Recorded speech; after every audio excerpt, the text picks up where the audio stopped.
Indonesia, bangsa dan negara, rumah ideologi Pancasila. Bismillahirrahmanirrahim. Pemirsa tercinta yang dirahmati Allah Tuhan Yang Maha Esa, bersua kembali di kanal Hikmatologi, serial mengajak diri kita masing-masing berpikir kian melembut, cerdas, dewasakan hati nurani berdasar kitab suci agama kepercayaan yang kita yakini, dan tentu saja menjunjung nilai luhur Pancasila adalah keniscayaan sebagai insan bumi pertiwi. Pemirsa,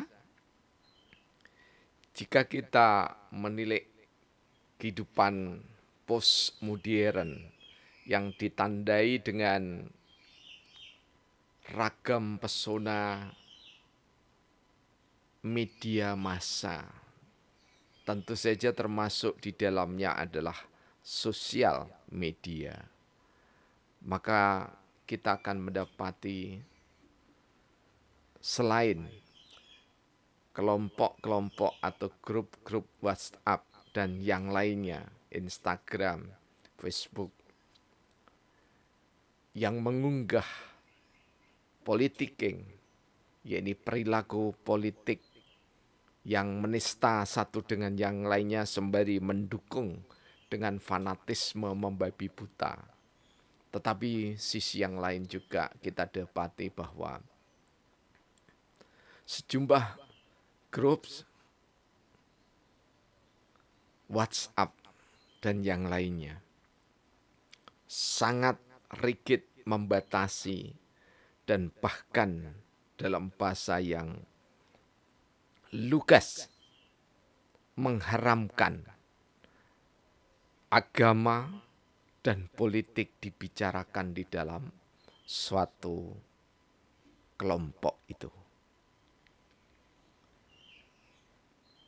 Mereka rupanya lupa bahwa ketika Belanda menjajah kerajaan-kerajaan Nusantara, kesultanan-kesultanan Nusantara, sampai dengan Jepang dan sekutu-sekutunya, terutama ketika menjajah Indonesia tahun 1947 sampai 1949. Semua ketakutan pada kata politik dan kata agama. Karena itu salah satu yang terkenal. Kemudian juga dilegitimasi lagi oleh Niccolo Machiavelli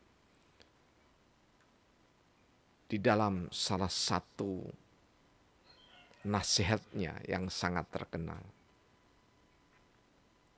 Untuk mempertahankan kekuasaan, maka mengadu antar manusia yang disimbolkan dengan mengadu domba adalah niscaya. Dan mereka yang bisa diadu domba adalah satu, yang tidak teguh memegang keimanan agamanya. Dalam bahasa lugas Pancasila, tidak memegang teguh pada ketuhanan yang Maha Esa. Dan yang kedua adalah tidak berpegang teguh pada sila yang keempat. Tidak memegang hikmat di dalam hatinya. Sehingga politik dijauhi, bahkan dikatakan apapun yang berbau kata politik adalah nista. Ini adalah bentuk-bentuk pembodohan yang dimulai dari VOC, Belanda, hingga Portugis dan yang lainnya sampai pada penjajahan Jepang. Ingat sekali lagi, di Nusantara bukan di Indonesia. Karena Indonesia baru ada tahun 1945, tepatnya 17 Agustus. Pemirsa, kita harus punya visi cara pandang kenusantaraan. Kapan itu? Apakah ketika anak-anak kita menempuh mata kuliah kewarganegaraan? Atau ketika dulu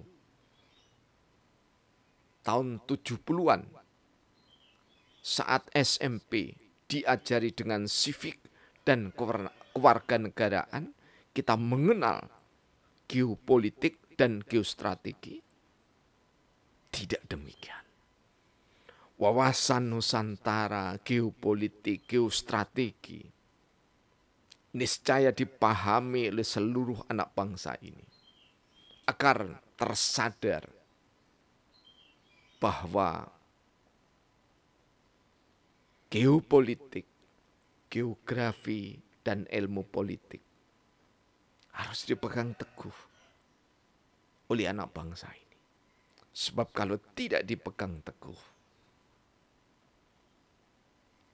akan memporak-porandakan wilayah Indonesia. Ingat bahwa Sumpah Palapa Gajah Mada, salah satu butirnya mengatakan, jika Nusantara belum bersatu, maka aku tidak akan menanggalkan puasa. Jika Nusantara sudah bersatu, aku akan membatalkan puasa. Wawasan kebangsaan Majapahit karena dianggap luhur oleh cendekiawan, oleh tokoh-tokoh anak bangsa. Maka ketika era kepemimpinan The Smiling General Soeharto, wawasan Nusantara itu masuk di dalam ilmu kewiraan. Dan ilmu kewiraan ketika itu, tahun 1970-80-an, 1 tahun ditempuh oleh mahasiswa. Termasuk di dalamnya adalah memahami geopolitik dan geostrategi Indonesia. Jika calon-calon pemimpin dan pemimpin tidak memahami wawasan Nusantara yang berdasarkan pada stat fundamental norms yang ada di dalam pembukaan Undang-Undang Dasar 1945, maka dia tidak akan mampu melaksanakan geostrategi politik, yakni politik bebas aktif, di mana setiap pemimpin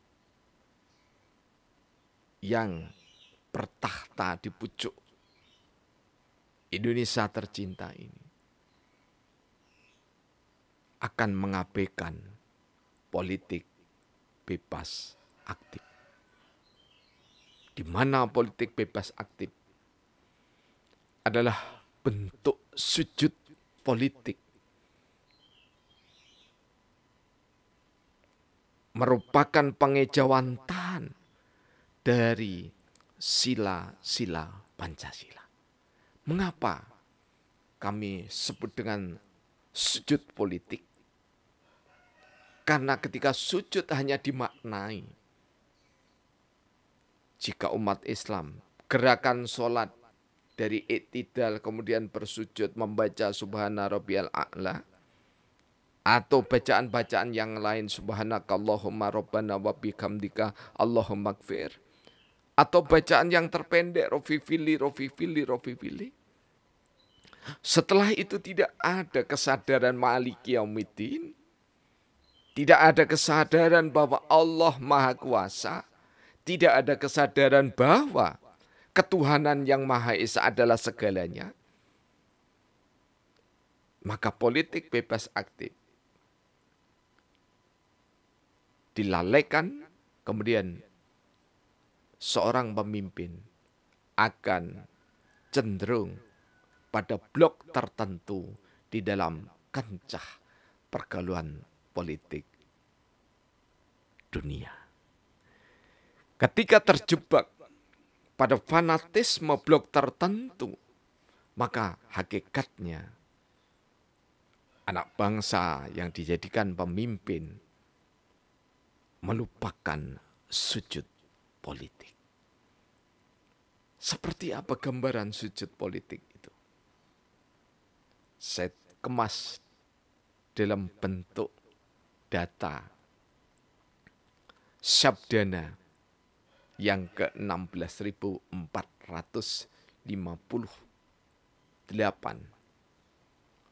Sujud politik bagian 1. Allah Maha Kuasa pencipta kekuasaan dan kewenangan. Allah berkuasa sebelum dan sesudah dunia diciptakan. Dari Maha Kuasanya Allah mendelegasikan sebagian kewenangan. Wewenang diamanahkan insan berdasar iman, ilmu, pengetahuan. Bagi yang beriman, mengandalkan ilmu pengetahuan semata, bagi yang tak beriman, mengandalkan ilmu pengetahuan semata-mata diilhami dari filsafat hasil renungan. Manusia tak bersujud kepada Allah dalam keseharian. Kampung Tlaket, tanggal 16 November tahun 2022. Pemirsa, gambaran dari sujud politik adalah kita harus tersadar bahwa yang memberikan kekuasaan dalam bahasa ilmu politik, saya lebih senang pada kewenangan. Anggap saja kita menyetujui dari sarjana-sarjana politik bahwa politik itu adalah bagaimana meraih, mempertahankan kekuasaan, bagaimana kekuasaan dibagi dan didistribusikan. Ini adalah definisi-definisi ilmu politik yang ada di dalam, salah satunya adalah pengantar ilmu politik Iswara, kemudian bisa kita lacak dengan dasar-dasar ilmu politik yang legendaris dari Profesor Dr. Miriam Budiarjo. Kita harus senantiasa tersadar bahwa kita harus memiliki wawasan Nusantara. Jika Jubaidi atau Ahmad Jubaidi dan Profesor Dr. Kailan membagi dua besaran bahwa wawasan Nusantara itu memiliki sifat batin dan sifat dohir, maka kami membaginya wawasan Nusantara itu niscaya memiliki 7 unsur yang ada di dalam gambar saya ini. Ada imanial,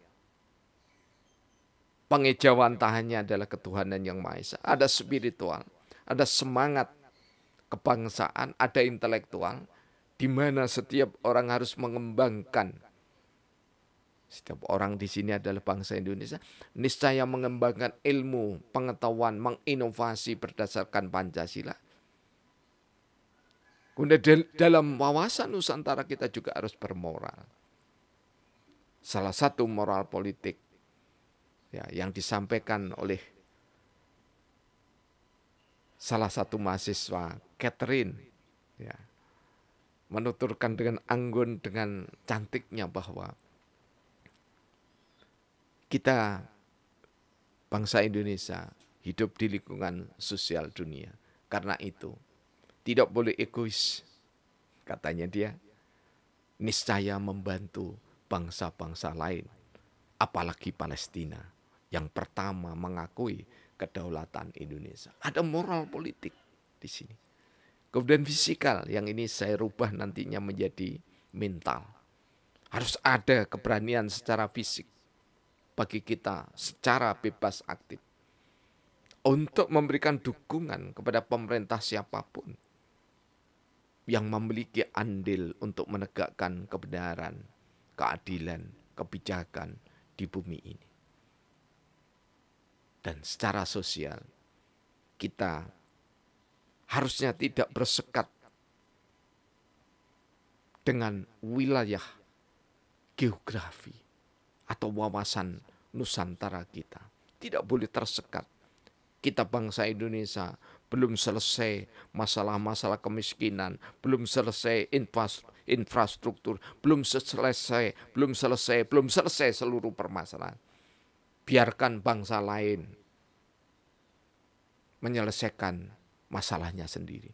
Ini adalah kalimat yang sangat tidak terpuji, meskipun siapa saja yang menyampaikan, termasuk usianya setua apapun dan jabatannya sehebat apapun, masih lebih elok kata-kata mahasiswa baru Katrin yang mengatakan Indonesia harus berperan aktif membantu negara-negara lain yang sedang dalam kesulitan. Tentu saja ukurannya adalah sesuai dengan kapabilitas atau kemampuan.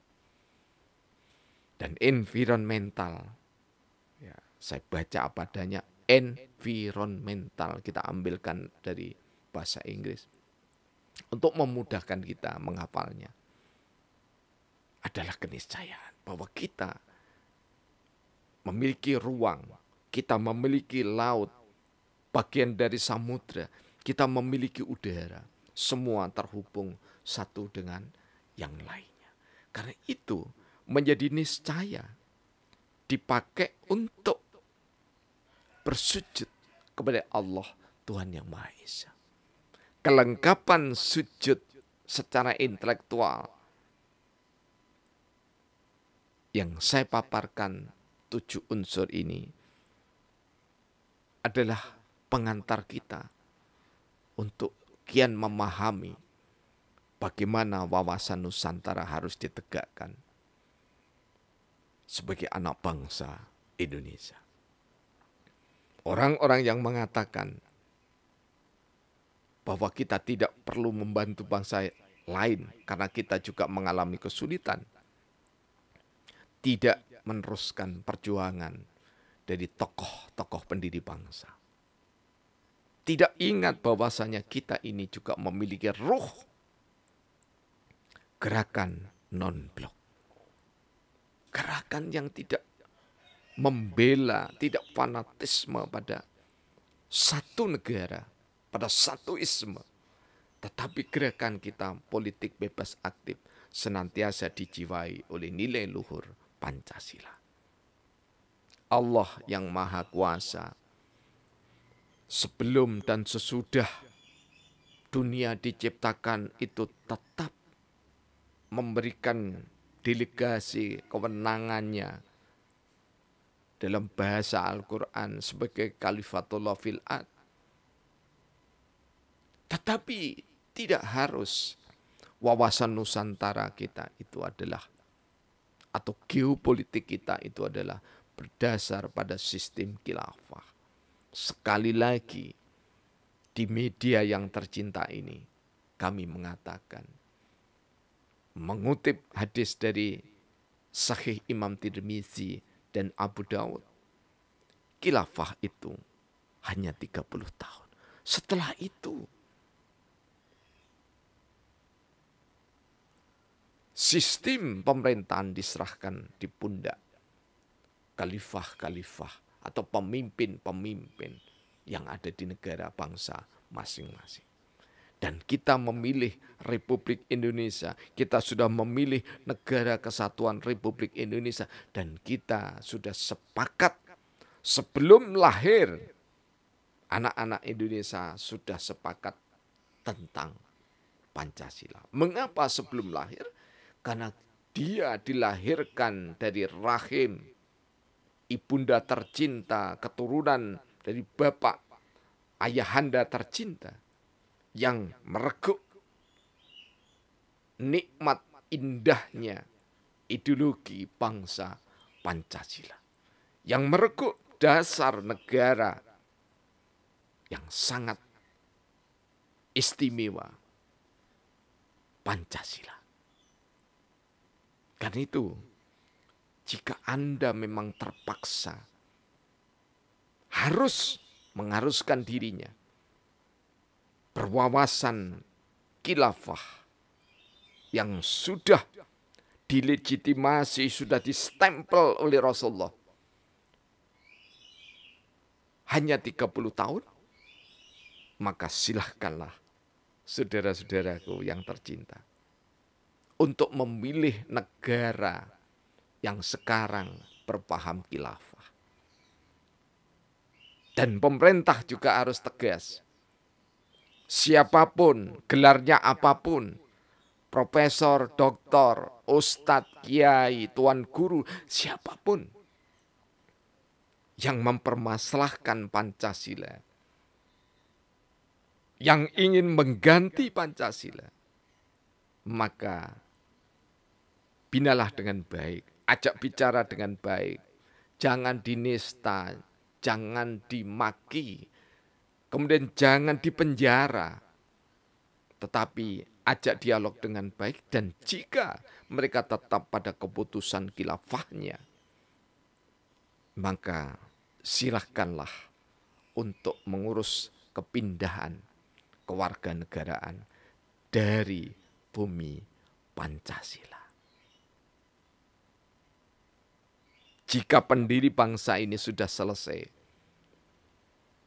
dengan Pancasila yang paripurna, jika pendiri bangsa ini sudah selesai dengan Bhinneka Tunggal Ika, sementara yang datang kekinian, generasi kekinian tidak membaca, tidak iqra bismi rabbik tentang peradaban politik anak bangsa ini, kemudian dia serta-merta menyalahkan, mempermasalahkan dan ingin mengganti Pancasila, maka pindah dari Negara Kesatuan Republik Indonesia lebih bijaksana. Karena Pancasila sudah teruji. Sebelum kemerdekaan sudah teruji. Bahkan di dalam hikmatokrasi saya mengatakan, jika ingin kita reformasi, kembalilah kepada nilai luhur Pancasila, di mana tokoh-tokoh pendiri bangsa ketika itu tidak bersahwat tahta, apalagi harta benda. Beliau-beliau yang mulia itu sangat berniat, kuat, tulus, ikhlas. Indonesia merdeka berdasarkan Pancasila. Sebelum Pancasila dirumuskan, seluruh anggota BPUPK dan anggota BPKI menerapkan nilai-nilai luhur Pancasila. Dan kita niscaya meyakini bahwa nilai luhur Pancasila itu bukan angan-angan. Seperti sujud politik kita. Ketika kita setelah sholat, setelah ke gereja, setelah ke pura, setelah ke vihara, kemudian kita bersemangat melangkahkan kaki di bumi Indonesia itu dengan semangat ruh Pancasila, maka keragaman diterima dengan lapang dada. Dan keselarasan dibangun adalah niscaya. Itulah wawasan kebangsaan kita. Itulah wawasan Nusantara. Itulah wawasan geopolitik, geostrategi Indonesia. Pancasila niscaya, bukan yang lainnya. Karena itu, semoga elit politik kita bisa mengembalikan kedaulatan berada di tangan rakyat dan dilaksanakan menurut Undang-Undang Dasar 1940. Agar MPR menjadi majelis tertinggi di Indonesia sebagai pengejauhan tahan dari kewenangan rakyat untuk menetapkan pemimpin di negeri kita tercinta. Semoga bermanfaat. Terima kasih. Alhamdulillahirabbil alamin.